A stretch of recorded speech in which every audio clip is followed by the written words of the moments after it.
MiG-21 জায়গায় তেজস শক্তিশালী যুদ্ধ বিমানের জন্য 113টি মার্কিন ইঞ্জিন কিনছে ভারত। আমেরিকার ব্যবসা বাড়াচ্ছে ভারত, নাকি রয়েছে আমেরিকাকে বাগে আনার প্রচেষ্টা? তেজসের নতুন গতি, 113টি মার্কিন ইঞ্জিন কিনল ভারত। আমেরিকার সঙ্গে চুক্তি, তেজসের শক্তি বাড়াতে বড় পদক্ষেপ হ্যালের।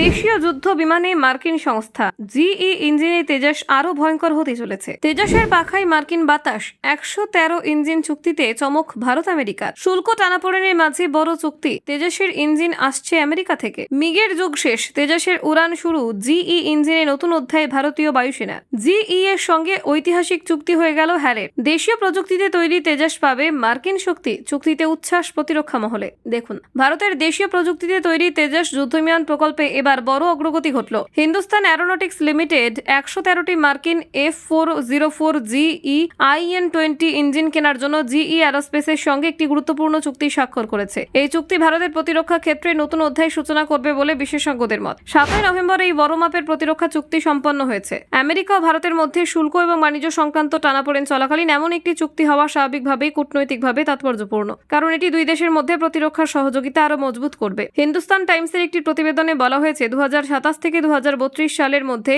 জিই অ্যারোস্পেস এই ইঞ্জিন এবং প্রয়োজনীয় অন্যান্য উপকরণ সরবরাহ করবে। এই সময়ের মধ্যে তেজস যুদ্ধবিমানের পরবর্তী পর্যায়ের উৎপাদন শুরু করার পরিকল্পনা করছে হ্যাল। চুক্তি অনুযায়ী এই মার্কিন ইঞ্জিনগুলি নতুন প্রজন্মের উন্নত তেজস বিমান তৈরিতে ব্যবহার করা হবে। সম্প্রতি ভারত সরকার 97টি তেজস যুদ্ধ বিমান কেনার জন্য একটি বড় মাপের সরকারি অনুমোদন দিয়েছে। এই নতুন ইঞ্জিন চুক্তি সেই প্রকল্পের সরবরাহ শৃঙ্খলকে আরো শক্তিশালী করবে। প্রসঙ্গত, ভারতের প্রাচীন MiG-21 যুদ্ধ বিমানের যুগ শেষ হয়েছে। 4 দশকেরও বেশি সময় ধরে ভারতের আকাশ সেনার ভরসা ছিল এই MiG-21। সেটি অবসর নেওয়ার পরই প্রশ্ন উঠেছিল কে হবে তার উত্তরসূরি। বিশেষজ্ঞদের মতে দেশীয় প্রযুক্তিতে তৈরি তেজসই সেই জায়গা পূরণ করতে সক্ষম। তেজস যুদ্ধ বিমান ভারতের বায়ুসেনার শক্তি বহুগুণ বাড়িয়ে দেবে বলে মনে করা হচ্ছে। এটি সম্পূর্ণ দেশীয় প্রযুক্তিতে নির্মিত একটি হালকা মাল্টি রোল যুদ্ধ বিমান, যা আধুনিক অস্ত্রশস্ত্র এবং ইলেকট্রনিক সিস্টেমে সজ্জিত। তবে এতদিন উৎপাদন বাধাগ্রস্ত হচ্ছিল ইঞ্জিনের ঘাটতির কারণে। হ্যাল দীর্ঘদিন ধরে দেশীয় ইঞ্জিন প্রযুক্তি উন্নয়নের চেষ্টা করলেও প্রয়োজনীয় মানে পৌঁছানো সম্ভব হয়নি। ফলে বিদেশি সংস্থার সহযোগিতা ছাড়া তেজস উৎপাদনের গতি বৃদ্ধি করা সম্ভব ছিল না।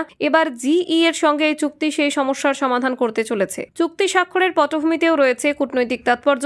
মালয়েশিয়ায় অনুষ্ঠিত এক বৈঠকে ভারতের এবং আমেরিকার প্রতিরক্ষা মন্ত্রীরা এই সমঝোতা স্বাক্ষর করেন। এই বৈঠকের মাধ্যমে দুই দেশের প্রতিরক্ষা সম্পর্ক আরো গভীরতর হয়েছে। এর আগে জুলাই মাসে প্রধানমন্ত্রী নরেন্দ্র মোদী এবং মার্কিন প্রেসিডেন্ট জো বাইডেনের মধ্যে একটি বিশেষ বৈঠক হয়েছিল। সেই বৈঠকে প্রতিরক্ষা সহযোগিতা বাড়ানোর বিষয়ে দুই দেশের মধ্যে সম্মতি গৃহীত হয়। বর্তমান চুক্তি সেই অঙ্গীকারের বাস্তব রূপ। তেজস যুদ্ধ বিমান শুধুমাত্র একটি প্রকল্প নয়, এটি ভারতের আত্মনির্ভর প্রতিরক্ষা ব্যবস্থার প্রতীক। স্বদেশী প্রযুক্তিতে নির্মিত এই বিমানে বিদেশি ইঞ্জিন সংযোজন ভারতের প্রতিরক্ষা শিল্পে এক নতুন দিশা দেখাবে। বিশেষ করে ভারতের তরুণ ইঞ্জিনিয়ারদের জন্য এটি একটি অনুপ্রেরণা হয়ে উঠেছে। ব্যুরো রিপোর্ট, অজানার দেশে।